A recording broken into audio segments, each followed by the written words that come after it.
This video is about ill niggas, ill Negroes, ill motherfuckers.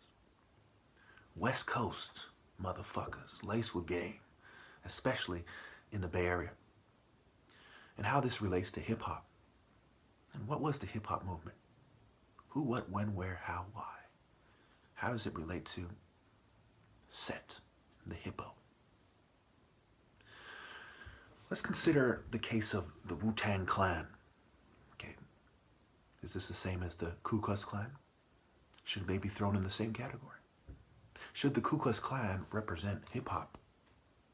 Of course not. We must see the difference. This was basically an Afro-Asiatic movement in a cultural sense, if for nothing else. And certainly, different groups had gotten together, whoever they may be, to allow for different people to mingle together. This was, in a sense, a grassroots movement, but it was certainly controlled. And it was controlled by, as we see today, Masons, right? KRS-One, kissing Masonic ass, and so on. These people display deviant and stigmatized, labeled, right, behavior, mentally ill, right? Ill nigga, mentally ill. Do psychiatrists understand the intricacies, the specifics, the details of the hip-hop personality and behavior? Are these people thrown under the bus? Do they understand all the effects on different people of different drugs and how long those drugs effects occur, especially with the relatively new drugs, the new forms of cannabis, the new popular drugs, or the newer ones, right? The ecstasy and so on and so forth, when these things became popular. Do they truly understand these things?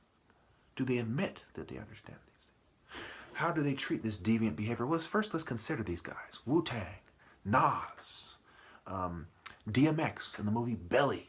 I suggest you see the movie and truly understand the nuance between the West Coast gang, rap culture, and the East Coast mainstream rappers who lean toward being hip-hop guys. Okay, make the distinction between KRS-One, Wu-Tang on the one hand, and Nas and Jay-Z and DMX on the other. Okay, there's a spectrum. Wu-Tang is on the extreme hip-hop spectrum, if you will, whereas the gangster rap, mainstream rap spectrum, we have Snoop Dogg and Lil Wayne and the mainstream rap part of it and so on, right? You have to understand the genres and the details, okay, and the groupings. What is an ill nigga in the first place, right? He is cold and calculating, quite often wise. He can be cunning. I suggest you watch the movie Ghost Dog to understand how this overlaps with the martial arts mentality, the martial arts insight and perception. Being laced with game has to do with being sharp and perceptive. Being wise and ill has to do with a deeper understanding than just being laced with game. There's a spectrum of ill, and the people who are more profoundly wise and knowledgeable, quite often, okay, are more ill than the guys who are just laced with game alone. And of course, I'm on the West Coast saying this, and I assume this won't make me very popular if this gets out, but it's okay. So we look at the scene in Ghost Dog where I believe it's the RZA walks by the main character who is an assassin, a black assassin for the mafia who lives by a samurai code or something to that effect. And he kills people with silenced weapons and is very tactical about this. Okay, so what did Wu-Tang really do? They spread martial arts and occult ideas and more hidden and profound ideas and mix the culture together. They're referencing Egyptian mythology. They're referencing the Middle Eastern ideas and religious concepts and mythology of Greece and Rome and so on and so forth. Okay, Asiatic and so on. They're bringing these people together and saying, hey, black people, even poor black people, can be smart and profound, stylish, artistic, albeit wise, with higher forms of intelligence. Why do other people fail to present themselves this way in a society where image rules the day and the night? Who do they reach out to and how? Hip-hop was seen as too positive for a new world order moving toward a rape culture and dumb people down. They want you taking drugs and substances, but they don't want you being creative and smart and removing your biases. And they don't want you to be brave, because hip-hop displayed an element of bravery. You know, rebelling in a way that is brave against all odds, mind you. This was a growing movement that never really overwhelmed society. Okay, they were going against the grain, so to speak, to some degree. So it's said now that hip-hop is dead. What is the rock that we're building our Masonic church on? Rock and roll and the occult from that perspective. Look at Bruce Lee, part white, part Asian. Chuck Norris, part white, part Asian. Scott Adkins and Van Damme resemble Jews. These are the big three saying, no, you will not come with the Afro-Asiatic angle. You will accept Western culture. The quality of rap is reduced. There's a bunch of LGBT guys. Hip-hop is said to be dead. Gangster rap is dead. The game, right, of the Bay Area, you know, even E40 changes his tune. Mac Dre is literally dead. Tupac and Biggie, literally dead. So what was the Asian community saying, the Islanders especially? They're saying, we understand you now. Thank you. Thank you for this hip-hop. Hip-hop was a way for black people to express intelligence in an entertaining manner that brought people together and made them truer leaders of the community.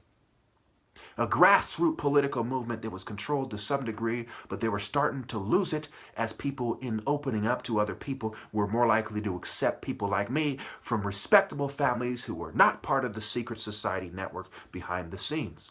It was a way for military veterans to open up and express themselves and their frustrations, as these people often wore army fatigues, boot camp clique, Wu-Tang themselves, and so on.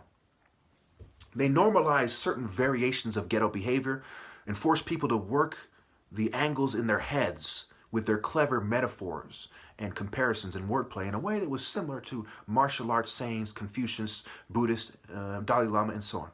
They created a safer way for people to hang out with a certain demographic of poor people, and especially open the doors for them to hang out with them in the ghetto and get a glimpse of life in the ghetto for themselves and understand the different types of people that are there and not throw them all in one category and throw them under the bus.